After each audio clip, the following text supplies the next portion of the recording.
I was thinking this morning that about 1971, when our kids were little, I started preaching at Pine Hill, and I was looking up from 28 to Ray Roberts, 40 or 50, to Mr. Page, who was about 80. Today I'm looking down from 80 and three guys younger than me. Things have changed, and God is good. Yeah. It's interesting that the guy started preaching, and I found him like he's still over there preaching there still. That's good. We're looking at the church at Thessalonica. Unlike a lot of other cities, the town is still there. It's sometimes called Salonica or Thessalonica. And the map will let you see what we're talking about. This is Paul's second journey from what we call the Middle East up through what is modern-day Turkey. And then he crossed over into what was called, which Greece, Macedonia was the province. The area where Alexander the Great came from Philip of Macedon, and his sister, half-sister, is named for her, the city is. And you'll see he crossed over into Philippi. We're going to look at some trying times in the apostle's life when he went from Philippi to Thessalonica to Berea.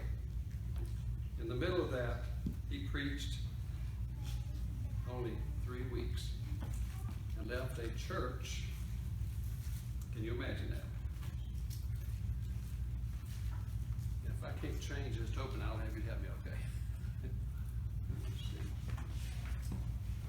Okay, I got it.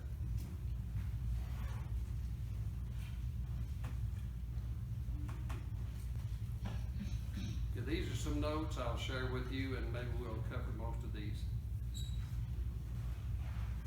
I just gave you my history of pulpit. I think my daughter Amy came here when she was 12, and she's now 48. It's interesting, Paul was persecuted at Philippi. He preached against and cast out demons from a girl who was making a lot of money for handlers. And they got him arrested and put in prison. So he didn't stay very long in Philippi, and wasn't free very long at that. We'll talk about that in just a minute.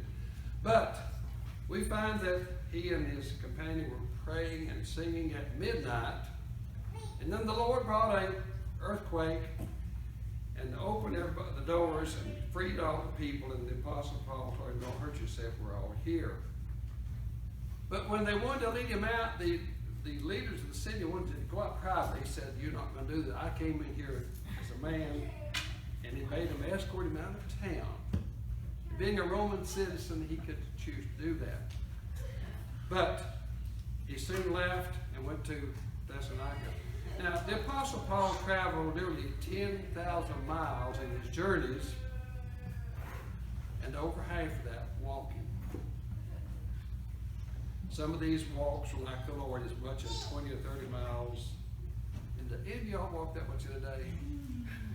I walked the Grand Canyon, and we had to walk all the way down, or all the way out. I couldn't do that now. And that was like 17 miles, and we rested.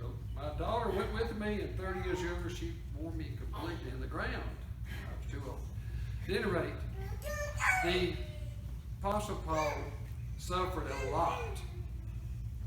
I mean, he was in prison, shackled in Philippi. Went to Thessalonica, and he preached a while. What did the Jews come? They went to the authorities and said, "He's preaching that stuff that there's a new king." And the friends got him out of sight by night and walked away and went on down to Berea. Here's what happened at Thessalonica. He preached 3 Sabbath days. I read carefully, it said he worked day and night besides that, so he would not be chargeable. So he was working at a part-time job as a tent or cell maker when he could. But you read in Philippians, he said they sent to his needs twice in that time. So they were close by, and they knew he could send help money to him in Thessalonica very quickly. But he gives such a great description. Can you imagine a church that just started for 3 weeks, and he can say these things? I remember your work of faith, your labor of love, and your patience of hope, under persecution. Now notice, they were staying apparently in the house of Jason, because that's where they were looking for him, and he wasn't there. So they took Jason and arrested him and made him pay a fine or surety and let him loose because they couldn't find Paul and gone.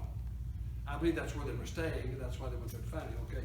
The Apostle Paul had some rough times, but he had some wonderful descriptions. In James 2, work of faith involves things that faith will make us do. We don't work to be saved, we'll work because we're saved. And we need to know that. Those who talk about faith only are talking about a verbal commitment only. And then they add to that, once saved, always saved. And our Bible teaches clearly that one can be lost after being baptized.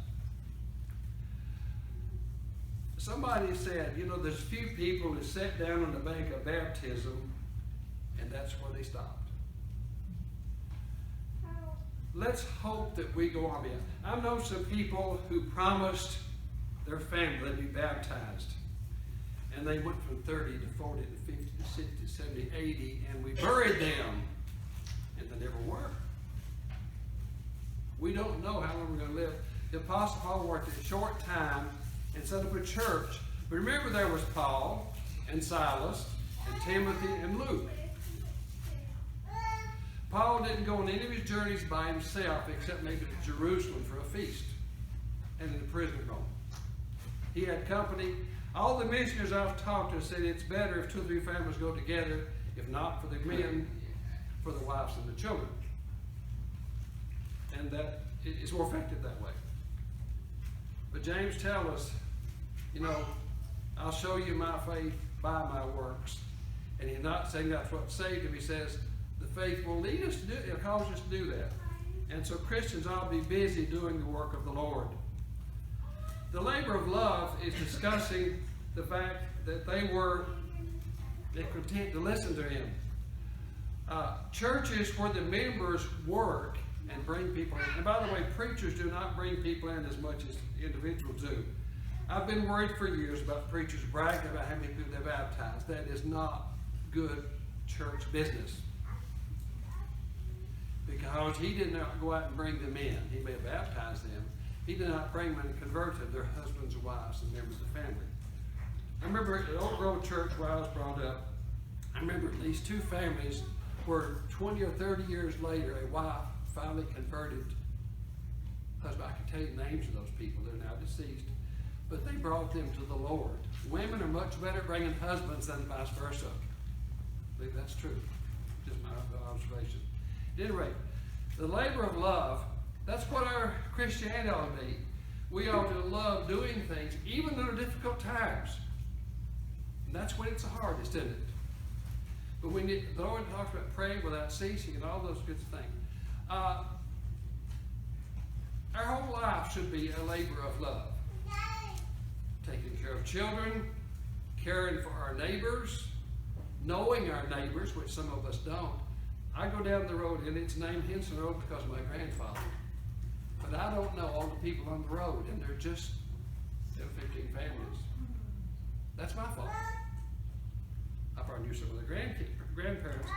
But knowing those people, we Christians ought to be in homes, not just here on Sunday, not just for a meal tonight, but we need to be in the household. I've been in the household of a few of you. Not nearly enough, not all of you. I've tried to find somebody at home who didn't, and that's okay too. And all those things. But Christians should know other Christians. And it seems like the Apostle Paul had made such an influence, and the other people with him, on those people that they enjoyed their Christianity under persecution. Because they didn't just persecute Paul. All 4 of the guys had to leave. Now you're going to find out in Timothy that Paul sent Timothy back to Thessalonica to see how they were doing, had news from them that they were doing well. You don't think that a church for 3 weeks would be established without needing some additional help. I think that's true. Let's look at the patience of hope. This is where they had the most, and the Apostle Paul, he was persecuted at Philippi. He was persecuted at Thessalonica. When he got to Berea, the same people came over there and ran him off again. Within about 25 or 30 days, Paul had to go from Philippi, Thessalonica, Berea, and go to Athens. Would you like to be a Christian when people are hot on your heels trying to abuse you and talk about you? Some of our persecution may come from people who ask questions that we don't think are sincere. You think you're the only one's going to heaven. Have you ever been asked that? That's a bit of pressure put on people. Or do you think you've got a special place in heaven for your church? People make questions. Or why do you do this or do that? And if they're sincere, we ought to take time to talk to them. But sometimes we know it can be persecution like this. I've not been persecuted like the Apostle Paul was at Philippi. They didn't put him in jail. They beat him with stripes and then put him in jail. The Apostle Paul went through a terrible shipwreck and all those things. The patience of hope, the trials that give us understanding of this principle, we need to have that patience of hope when times are hard, when we don't get along with people, or when it's hard to get along with people. Then the apostle put something down that a lot of people out there don't like. We don't make election, God elects us. And it's spoken of after it happened. Did you notice that? They were the elect after they were converted. The conversion brought the election. This is the election. Okay, and then go down to the last part of this. He spoke of that. They received the word, look at that, in much affliction. Now, nobody persecuted me in my driveway. Nobody stood out there and talked to me and all this. But more than a few people have been converted because somebody drove by week. I spoke with somebody who says, you know, the preacher didn't do this. That guy came by my house every Sunday, and I knew where he was going. And year after year, and he said, finally, I wonder what he's doing. And he came to church and found out that he was a faithful member, and he was witness to that as he traveled by his house. Pretty good about that. What would we say about the church at Leonard? Could we say that that Paul would notice that we have a work of faith? I think so. Some of you are better at visiting nursing homes, doing things better than I do. Some of you teach classes better than I can. But every one of us has an opportunity. I know people that none of you know. And you know people I don't know. And so your opportunities are different from mine. But he says, in much affliction. I think before he left, Paul knew that they were scheming.